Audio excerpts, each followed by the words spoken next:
Hello folks, welcome back to the channel.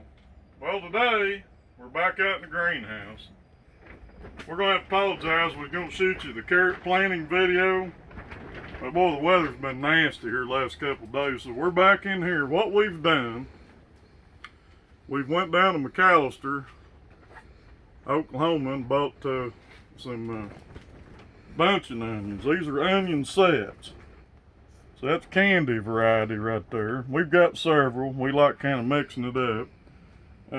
If I had my pick, one onion, it'd be a 10-15 sweet. Now what's a 10-15 sweet? Well, that's a Texas version of a Vidalia onion. So you'll see a little bit of change in our lighting in here because the sun's kind of going in and out right now. But here's what we're doing. You can see right here we've got we got a couple, 3 weeks before we put these onion sets out in the field. Well, when you get them, you can see they got this old dirt stuck to them. The roots are still alive. These are fairly fresh plants. If you wait too long to get them, they'll be so dry out they'll look like they're dead. And see, these tops, they're kind of beat up a little bit, but they look bad, but they're live. This is a live plant, live set. They'll come back. A lot of people, first thing you want to do, they want to stick these in water. Well, if you put them in a little bitty shallow water tub, they'll take that water up into that bulb and then they'll dry right back out. Or if you get the water too deep, you risk rotting that bulb and getting disease in it. So what we like to do, this is the way we extend ours and get them. What you want to do is you want to, Sissy's going to come in right here. We got some potting mix here, and this has not been screened. This is just compost and potting mix. Take that bunch and nestle it down in there. Don't cover it. You don't have to cover it real deep. Just like that right there. Now what that's going to do, that's going to get that bulb start to rooting down. So by the time you get ready to plant these and get them in the field, they're ready to go. Because why? Well, because they've started re-rooting. In other words, they're regenerating from this bulb. And that's what we're after. We're going to get this carrot a this carrot. I got carrots on my mind. This onion a jumpstart. So here you go. We're just going to set them. Let's nestle them in there. You don't have to plant them. All you're doing is you're getting the moisture up there to that onion root. And what you're doing is you're giving yourself a head start. Because if you set these out in the field like they are right now, I'm not saying it won't work. We've done it. But boy, I'll tell you what, this is a lot faster. This gets them started a lot quicker. Well, there's one right there. Looks like that one come in last year. So here we go here. Now these are Bonnie. Most of these are Bonnie. Some of them, they're called a gold stock. I've never heard of that one, but anyhow, that may be somebody new that started up. There's a lot of new people in the seed business after last year with all this pandemic and everything. But we're just gonna set these in. We may run out of room right here, but that's okay. We got another tub over here we can stick them in. Seeing. This is all you got to do, folks. This old ground's really cold, this soil. But onions are good. They're a cold weather plant. They'll take a lot of cold. I think I got room to squeeze another one right in there. Yeah. And if you think that your soil's not up high enough on them, you can take a trowel and go in there and add a little around them. We're going to be close to getting all these in here. And you don't have to bury them. All you got to do is just set them down in that mix. And they're naturally going to try to root down in there because that's what they're programmed to do. So there we've got that. Now you can see there we got all these nestled down in this mix. And I'm just going to go around in here kind of make sure. You don't have to have it perfect. Or you're going to have a few of them that they may not root right away. And that goes back to that buying more seed than you need. You might have some of these that little skinny, poor plants may never come out and root, but the ones that you do, you got a better chance, you got a higher success rate of what we just showed you here. We recommend this, and if you don't have a greenhouse, put them in your house. You can do this in a full tub. You don't have to drain it. We just use this cloth because it gets a little air in there.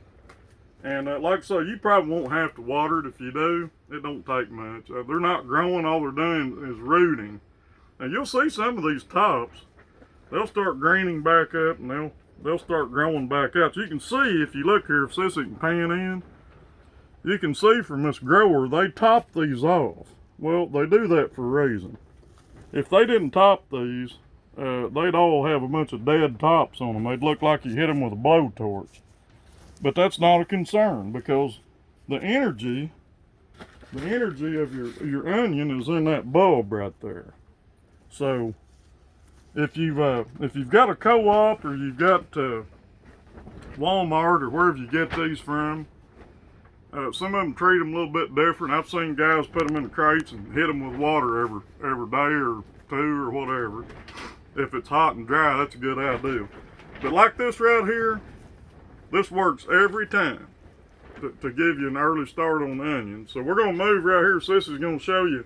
If you remember last week, we planted our cabbage and our broccoli and our lettuces. We've got these leeks over here by me, but they have not come up yet. They got a harder shell on an onion and a leek seed. That's some of the red cabbage.